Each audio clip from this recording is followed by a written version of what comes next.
Seguimos en esta mañana de martes, nosotros aquí en el rotativo 5D haciendo un seguimiento a todas las informaciones, como siempre les digo, ser su compañía informativa durante las mañanas aquí desde el canal 16. Hoy estamos en la primera entrevista que vamos a hacer una ronda con los precandidatos a la presidencia de la República y hoy nos toca dialogar justamente con Paraguayo Cubas aquí desde nuestros estudios. Paraguayo, gracias por tu tiempo con nosotros. O sea, a mí muy pocas veces tengo yo la oportunidad de estar en los medios. No es tan así porque sos una persona muy mediática e incluso supiste utilizar las redes como un medio propio. Soy mediático a través de las redes, básicamente el Facebook y después ahora estoy intentando con la cuestión del WhatsApp. Y por ahí va mi estructura de propagación política. ¿Ves que hay más gente siguiéndote a través de las redes que en los medios tradicionales? No, los medios matan redes, vamos a ser sinceros. Solamente que la única herramienta que yo tengo para desarrollar este asunto, desde que salí del Senado, fue el Facebook. Y se incrementó notablemente mi cantidad de seguidores de 300, ahora estoy casi 600. Y bueno, es una forma también de llegar a los perros. Tocaste un tema importante, desde que saliste del Senado. ¿Crees que fue un error eso? Fue a destiempo, pero no porque yo quise que ocurriera eso. Nadie, jamás, ni yo ni nadie se hubiera imaginado que me hubieran echado. Pero el percutor fue solamente el tema del policía. Abajo realmente la cuestión estuvo en mi oposición al ascenso de generales, de comisarios generales, vinculados con el narco, con el robo, con esto, con aquello. El tema de la deforestación cero y otras cosas que sí eran de peso. Imagínate que el día que a mí se me echó, ascendieron a todos esos coroneles y generales que yo los había acusado con pruebas, que estaban vinculados al malandraje. Escuché que mencionaste eso en otras entrevistas justamente sobre ese punto, pero quedó eso como que mucha gente no se enteró. Y no, porque por supuesto, ¿cómo dicen ustedes en periodismo? El título es una cosa, el copete ya es otra. ¿Quién lee el copete? Poco, el título sí. Celeste se salvó, no como en tu caso, celeste amarilla. Sí, se salvó. Ninguno de los denominados de la oposición real nunca fue desaforado. Ninguno de los candidatos de esta oposición nunca, acá había ser malo, nunca puso el cuerpo en juego. Nunca le fueron a la cárcel realmente, ¿verdad? Yo soy el tipo que me juego, bueno, hace muchos años. ¿Por qué no te defendieron, Payo? ¿Por qué crees que esos que decían... No, me defendieron los perros. La gente del Frente Guazú, PDP y los liberales efrainistas. Solamente que hubo el quórum suficiente a renglón seguido de una sesión ordinaria y sesión extraordinaria en donde ni siquiera se le dio a nadie, en mi caso en particular, el tema de estudiar la denuncia que ellos ahí incoaron al tema. ¿Te arrepentís de esa situación o no? No, mira, yo no necesito muchas cosas para ser feliz. Y si fuera por el tema económico, hubiera agarrado los $5.000 que los perros, en plural, en mayoría cobran semanalmente. O sea, inclusive más, porque te dan un contenedor siendo senador o diputado. En aduanas. Ese contenedor vos tenés libre de aranceles. Ese contenedor, si vos pagarías los aranceles, las tasas portuarias, tendrías que pagar un $30.000 promedio. Pero vos podés negociar eso en 10.000 con cualquiera. Y están ya todo el corrillo de gente que gestiona. Y eso se evacúa normalmente entre firmas comerciales. O sea, ahí vos tenés un $10.000 a la semana si no hablas demasiado. Ahora, tipos como Cale tienen 5 o más a la semana. Si fuera una cuestión económica, debería arrepentirme, pero como no es ese mi juego. Ahora, el tema político electoral sí me afectó. ¿En qué sentido? Que dejé de aparecer en los medios masivos de comunicación. Y tuviste que hacer hamburguesas. Claro, las hamburguesas tienen que ver un poco con el entrar en el alma del paraguayo, paraguayité. Aparte que me gusta comer las hamburguesas, ¿verdad? Y sí, hasta ahora hago las hamburguesas en el camino. No gano demasiado, pero cuando quiero ganar, puedo ganar. La pregunta en realidad no es, adrede, no es simple, sino que es adrede en el sentido de quién financia a Payo Cubas. Hoy me financia la gente de paraguayos que están en Europa, paraguayos que están en la Argentina y grupos de paraguayos acá que se distribuyen entre Caguazú, San Pedro, etcétera. Me financian en aportes, perdón que ahí estoy diciendo retórica histriónicamente ese final, ¿no? Un 30 millones al mes. Quizás más. Y me muevo bien con eso. Mi viático diario para mantenerme con los chicos que me acompañan es 300.000 al día.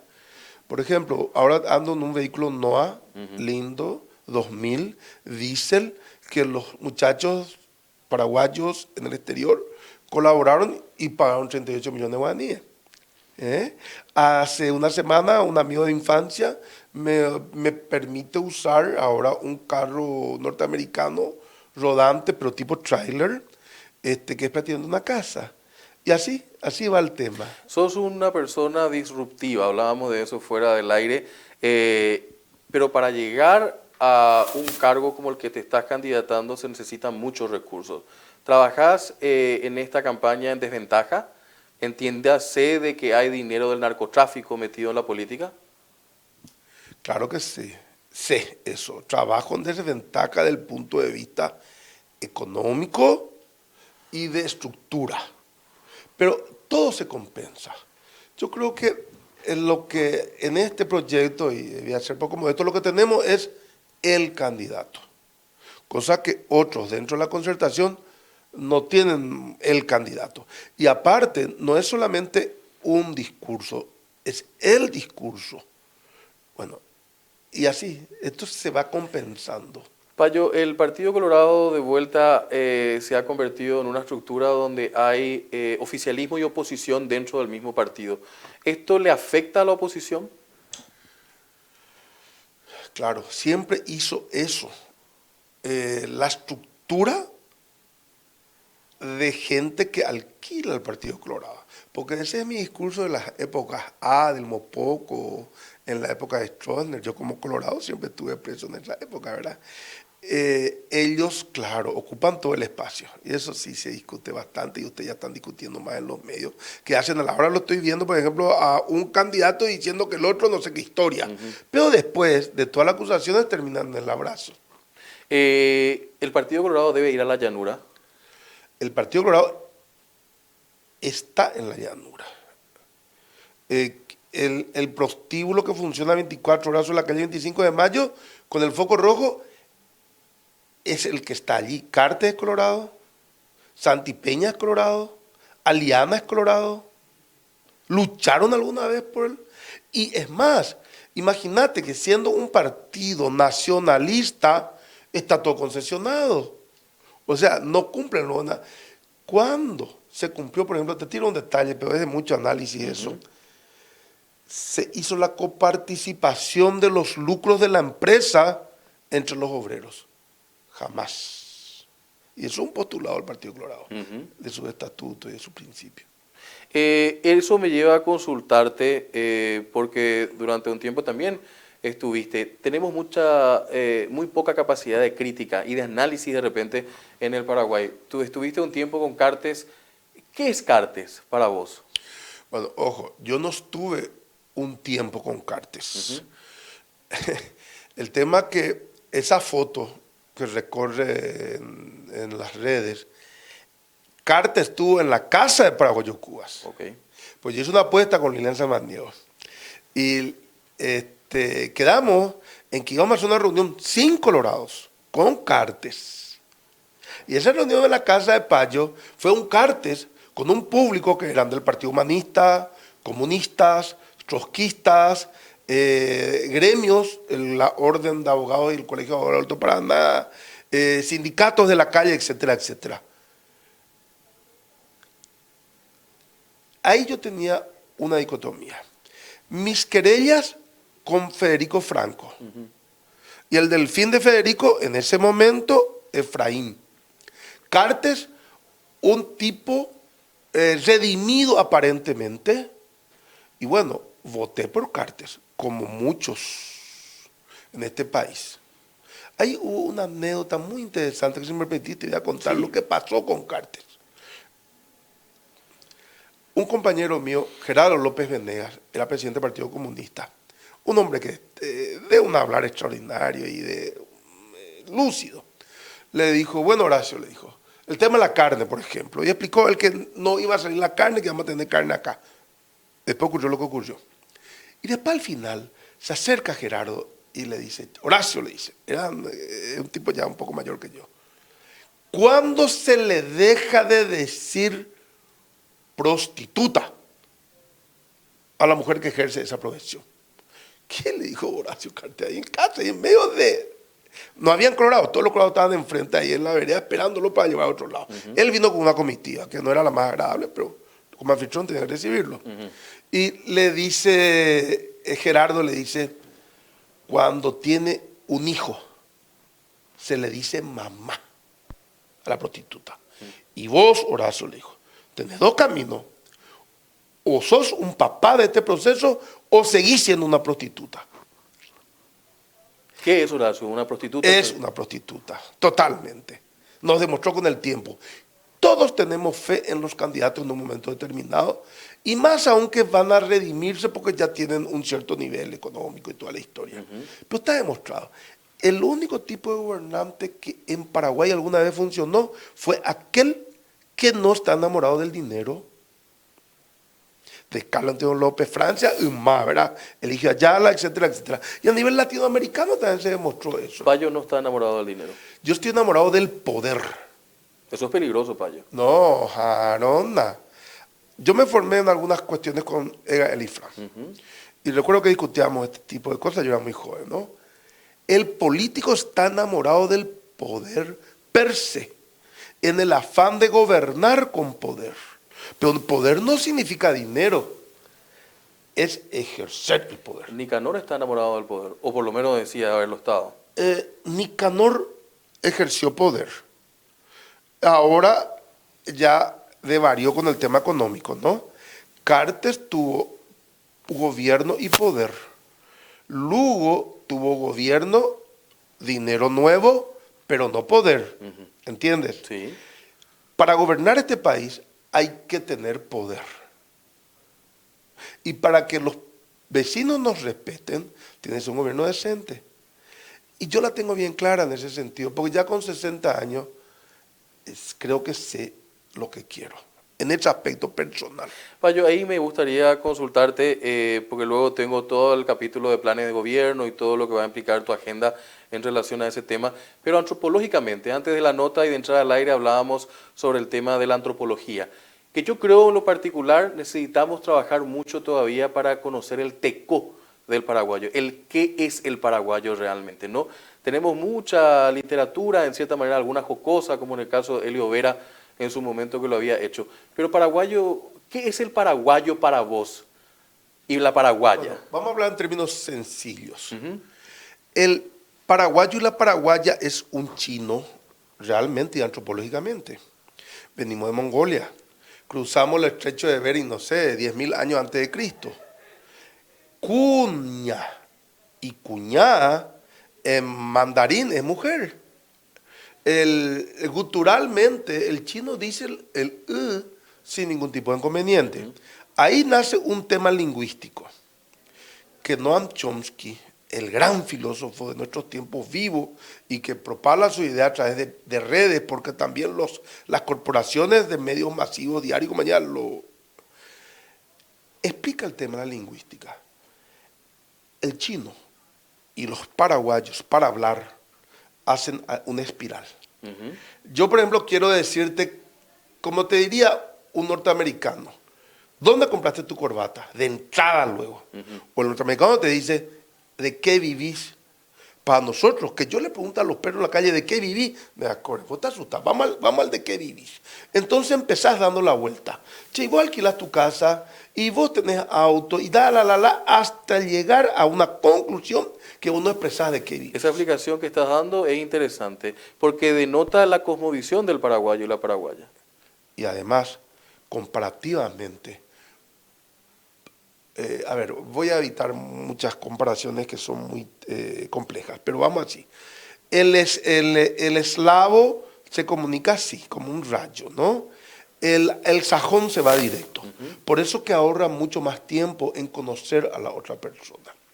Bueno, ahí está el tema lingüístico.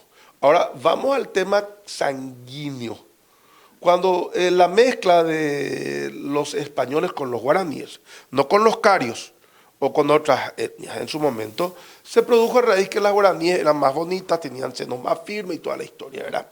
Y las pieles muy tersas. Y el guaraní era un tipo que estaba acostumbrado a que una mujer tuviera más de un hombre, ¿entendés? Y ahí se produce ese. Hoy nosotros tenemos 75% de sangre indígena o más en el promedio. Esa complejidad que nos estás mencionando te lleva a decir qué del paraguayo y la paraguaya. Me lleva a decir que el paraguayo es feliz cada momento de su vida porque disfruta. Cuando viene un japonés y dice, la puta, estos todo el día tocan guitarra y juegan el piqui volley, él no sabe que le está perdiendo sus años desde el punto de vista de la felicidad en una disciplina que después intenta disfrutar ya de viejo. El paraguayo disfruta de joven.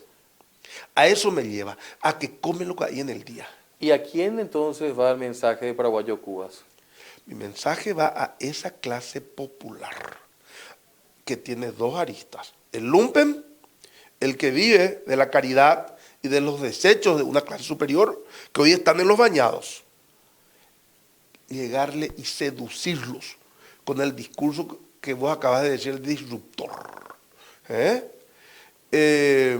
No es fácil esa área. Y después está el popular en sí.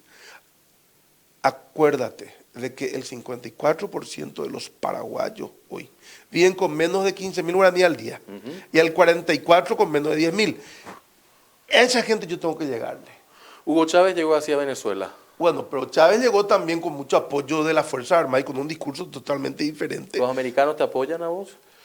Los americanos apoyan a quien gane y después recién empiezan, yo creo, a poner el ámbito discrecional dentro del cual moverte. Payo, algunas preguntas a quemarropa y luego para último Dale. el tema de lo que es un poco tu propuesta. Efraín Alegre. Yes. Y bueno, es un tipo muy perseverante, yo suelo decir eso, y yo creo que si está hoy como candidato es porque persiste en su idea, más allá de lo que la gente opine de él. Y está bien, es un tipo que por supuesto que puede llegar a ser presidente de la República. Mario Abdo. Es un tipo que resultó de una mayoría coyuntural en el Senado y bueno, tuvo hay dos aspectos ahí de lindo pendejo. La parte sensual que las mujeres abrevan. Y le agregó una cuestión de virilidad también en su forma de hacer deporte, etcétera, etcétera. Hoy, por ejemplo, el candidato de Honor Colorado despierta la parte sensual en el sector femenino, pero no el de la virilidad en el sector masculino. Eso es estrategia. Táctica, más que estrategia. Ok. Blas Llano.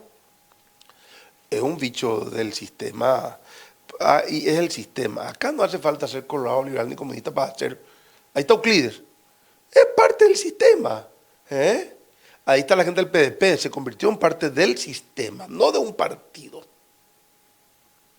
Son virus del sistema. Fernando Lugo. Un converso, con todo lo que eso significa. Él en una religión política, ya supe que es la segunda internacional del socialismo, hoy y ayer parte del sistema para la enmienda. Si Lugo es tan socialista como él dice, la gente del Frente Guazú, ¿por qué, siendo su atribución constitucional como presidente, no estableció relaciones diplomáticas con la China continental? Es un bola. Soledad Núñez.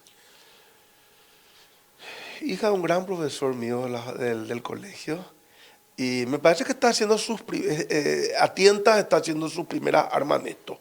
Y va a terminar como legisladora. No siempre se llega en la primera vuelta. Claro, pero vos tenés que ganar, tenés que tener índice de exposición en política. A no ser que tengas demasiado, mucho dinero y construya ese índice de posición. Las dos últimas personas que te hago referencia, que son los candidatos del Partido Colorado. Por una parte, Hugo Velázquez.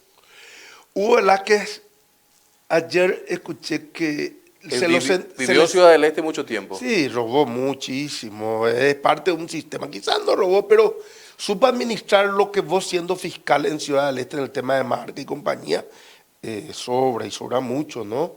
Y supo centralizar eso, porque allá se distribuye mucho, él supo centralizar en su beneficio, ¿no? Y ayer escuché que Nicanor dijo, yo creo que le dio la capitia de minutos ayer Nicanor, de que no está su candidatura con la performance que muchos desearían. Y el otro es un tipo que duplicó la deuda externa paraguaya. El otro es un tipo que pagó obras que hasta hoy no se iba a asustar para nada. Hablamos de Santiago Peña. De Peña, claro. El Metrobús, esta obra acá, allá. Y no es un tipo realmente consustanciado con temas, aunque aparentemente parece, financieros y económicos. La concertación, Payo. Va a salir. Tenemos que utilizar el padrón nacional, cueste lo que cueste. En su defecto, tenemos que hacer un sondeo antes de las internas del 31, antes de la interna de diciembre. Sí. Un sondeo previo al 31 de agosto, que es el momento en que el TEI de la concertación oficializa las candidaturas. Si la concertación no lo elige a Payo, ¿Payo va a seguir apoyando la concertación? Si en el sondeo pierdo. Ahora, si en el sondeo pierdo, por supuesto que voy a apoyar a Efraín, que sería el otro que realmente tiene las chances de ganar. Y espero en reciprocidad lo mismo. Pero acá hay un ítem que yo incluía en la concertación. El primero lleva el 40% obtiene de votos, lleva el 40% de ministerios e identidades centralizadas. El segundo tiene 30, el mismo porcentaje, más Itaipú. Y el tercero, el porcentaje más Yacyretá. Llevar es una forma de decir, remite una terna al presidente de la República. Payo, tu dupla, ¿ya tenés algún nombre? No, hablé con una persona, específicamente Ferreira, el que fuera director de la ANDE, Sí, ¿no? Pedro. Y Pedro dijo, no. Hablé también, y no puedo decir el nombre, con un periodista que tiene un alto índice de exposición, pero me dijo, no, yo soy periodista, no. Esas dos tentativas las hice. ¿Hay algún otro nombre? No, hoy no, ni uno. Tus planes de gobierno, los tres más importantes. Se dice que el primer día se tienen que firmar los 100 decretos más importantes. Primer decreto, nombrar ministros. Segundo decreto, pasar a retiro a todos los generales de división y de brigada y a los comisarios generales para que suban los otros.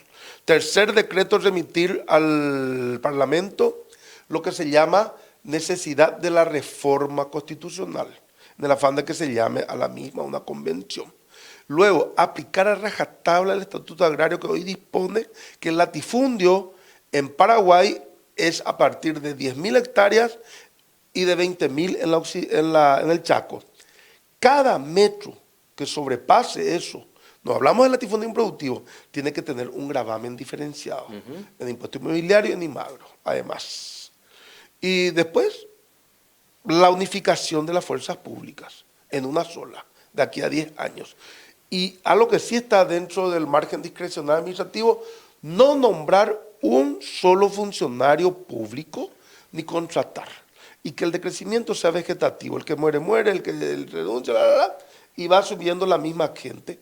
Y en 5 años llegar un poquito más de 200.000 funcionarios del Estado sin contratar. ¿Constituyente? Yes. Total. Al comienzo del gobierno. Claro, con el ímpetu de las elecciones desde el Palacio de López, obtener la mayoría suficiente para hacer estas cosas que te estoy, algunas, diciendo. ¿Cuál es el sueño de Paraguayo Cuba cuando se acuesta y piensa en el Paraguay? ¿Qué le gustaría que sea el Paraguay? Lo que por historia siempre debió ser. Un país donde 7 millones de personas pueden vivir bien, no solamente el 1% de su población, un país en donde tenemos más de 40 millones de hectáreas y hoy los chicos que trabajan acá y los que trabajan acá no tienen ni una cuchara de tierra, al igual que yo. Yo tengo una cuchara de tierra. Quizás por temas ideológicos, etcétera, pero hasta ahí, ¿verdad? Y yo lo que desearía es pasar a la posteridad. Y a veces en un afán muy megalómano digo que me entierren en el panteón. Como un ícono de esa disrupción que nos va a llevar del Estado feudal a una república. No somos república. Nunca fuimos. Nunca tuvimos democracia en Paraguay tampoco. Y no vamos a tener nunca más. Porque ya pasó el estadio. Hoy las democracias que subsisten y fueron ab initium es la de Uruguay y la de Chile. Un disruptor en su momento fue Oviedo en esta larga transición, Lino César Oviedo, Yes. paraguayo. ¿Te consideras una especie de Lino César Oviedo? Es un honor considerarme, pero Oviedo es un disruptor, fue dentro del sistema. Pero yo sí pretendo ser un disruptor antagonista de este sistema, a uno nuevo. Y ese nuevo incluye la felicidad real de la gente. ¿Y crees que la gente está preparada para esa felicidad? Y no, pero hago el catecismo, la catequesis también diaria. Si llego, llego. Y si no llego, bueno, vaya. Pues. Estamos en Semana Santa. Cristo trató también de llevar el mensaje y terminó crucificado. ¿Crees que todavía muchos van a terminar siendo crucificados, Payo? Sí, acuérdate que ese Señor capísimo, y por supuesto yo creo en un Dios único, dijo, no vine a traer paz, vine a traer la espada, dijo él. Vine a separar el padre de la madre. 1. 2. Dejad que los muertos entierren a sus muertos y seguid, me dijo. ¿Qué es este asunto que vos seguís preocupado por cuestiones de este terreno cuando el otro ya se fue, no? Y agarró el látigo, qué puta. El lunes se recordó eso, ¿no? El día de la autoridad. A latigazos sacó a los mercaderes del templo. Como estás haciendo vos. Y siempre hice eso. Es lo que a mí me costó en mi vida, 30 arrestos. Yo estuve preso, imagínate, con Napoleón Ortigosa en la Guardia de Seguridad. Hoy nadie sabe quién fue Napoleón Ortigosa. No. El preso más antiguo de América, sí. En la época de Stroessner. Hoy no puedo salir del país porque robé la llave de una patrullera que estaba jodiendo en pleno centro de Asunción comprando calzoncillos en Unicentro. Vaya cosa. Payo, gracias por tu tiempo. Yo soy quien una vez más te agradece. Y bueno, con los muchachos estoy a la hora de ir. Gracias por esta oportunidad de llegar a mucha más gente que la que puedo llegar a traer las redes. Paraguayo Cuba con nosotros aquí dentro del Rotativo 5D en una entrevista a fondo que queríamos dejar también a ustedes en esta mañana. Hacemos la pausa. Enseguida estamos ya en breve con Monitor Económico con Samuel Acosta. Le voy a contar.